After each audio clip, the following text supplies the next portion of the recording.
شعور اور اس کا خوف، یہ خوف و رجا، یہ دل کا ذکر ہے۔ جب انسان دل میں اس کا شعور بیٹھ جائے گا کہ اللہ کی رحمتیں ان لوگوں کو ملتی ہیں جو اللہ کو یاد کرتے ہیں، تو یہ اللہ کو یاد کرے گا۔ اور جب دل میں یہ شعور آ جائے کہ اللہ کا قہر و غضب ان لوگوں کے لیے ہے جو اللہ کے نافرمان ہیں اور اللہ سے غافل ہیں، تو یہ پھر اللہ کے عذاب کے کاموں سے اپنے آپ کو بچائے گا۔ اسی طرح دل کا ذکر یہ ہے، ایک ایمان و یقین کہ دنیا کو اللہ نے بنایا ہے، وہی چلا رہا ہے۔ دوسرا اللہ کی رحمت کی امید اور شعور، اور تیسری اللہ کے قہر و غضب کا خوف اور شعوری خوف دل میں۔ خوف و رجا در حقیقت دل کی صفات ہیں، یہ زبان کی صفت نہیں ہے، زبان تو ترجمان ہے۔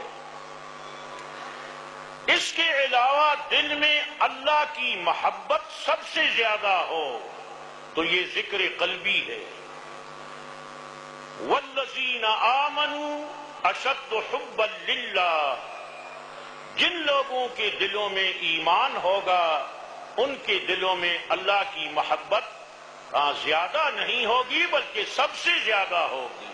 اشدوں کے معنی ہے سب سے مضبوط ہوگی، بلکہ اشد کے لفظ میں ایک معنویت ہے کہ زیادہ ہی نہیں ہوگی بلکہ جاگزین اور راسخ اور مستحکم اور مضبوط ہوگی۔ شدت کسی چیز کی مضبوطی کو کہتے ہیں، تو زیادہ تو خود ہوگی اللہ کی محبت مگر مضبوط ہوگی، جو کسی حالت میں دل سے نہیں نکلے، تو یہ ذکر قلبی ہے۔ اور پھر اس کے ساتھ زبان سے ذکر کرنا یہ بھی غیر مؤثر اور بے فائدہ چیز نہیں ہے۔ زبان سے جو بات نکلتی ہے دل پر اثر کرتی ہے، اچھی بات دل پر اچھا اثر کرتی ہے اور بری بات دل پر برا اثر کرتی ہے۔ ایک حدیث میں آیا ہے، حضرت ابو ہریرہ رضی اللہ تعالی عنہ روایت فرماتے ہیں اور حدیث قدسی ہے کہ اللہ رب العالمین نے فرمایا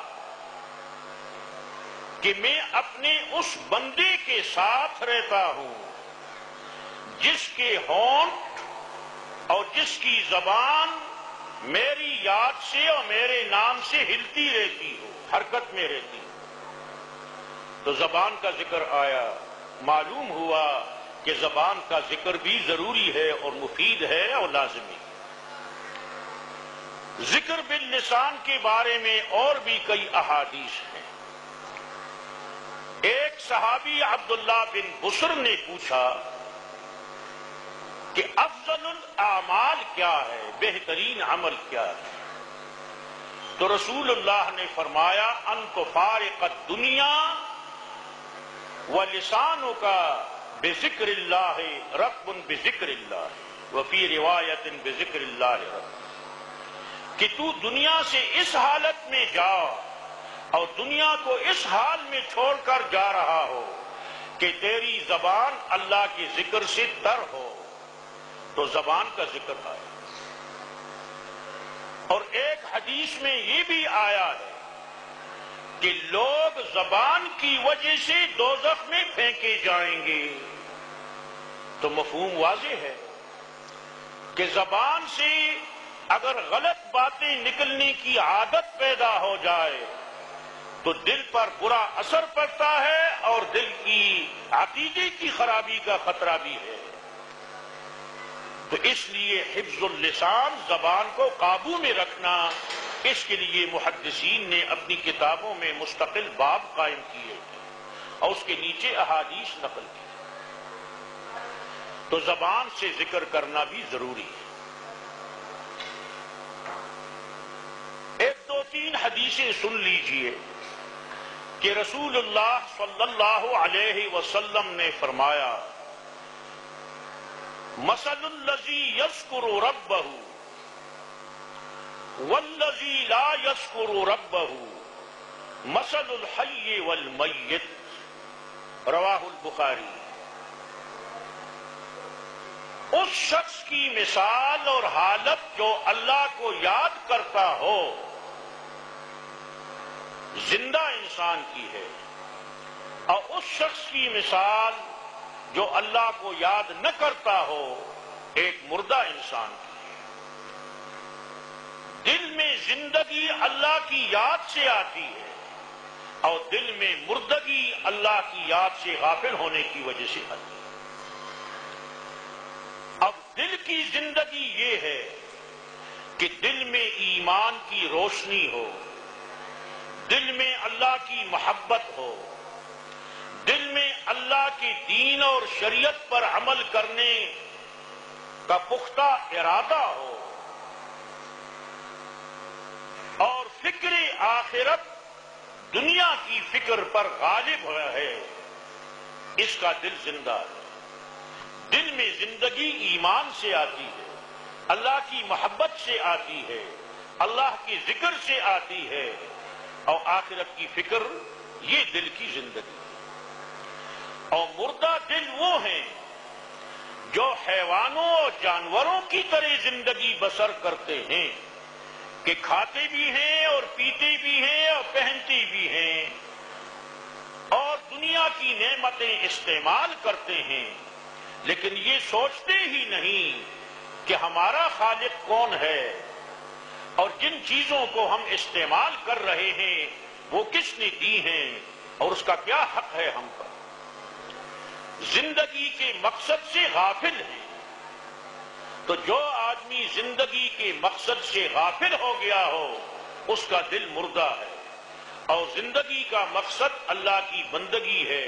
وَمَا خَلَقْتُ الْجِنَّ وَالْإِنسَ إِلَّا لِيَعْبُدُونَ، زندگی کا اور کوئی مقصد نہیں ہے سوائے بندگی کی۔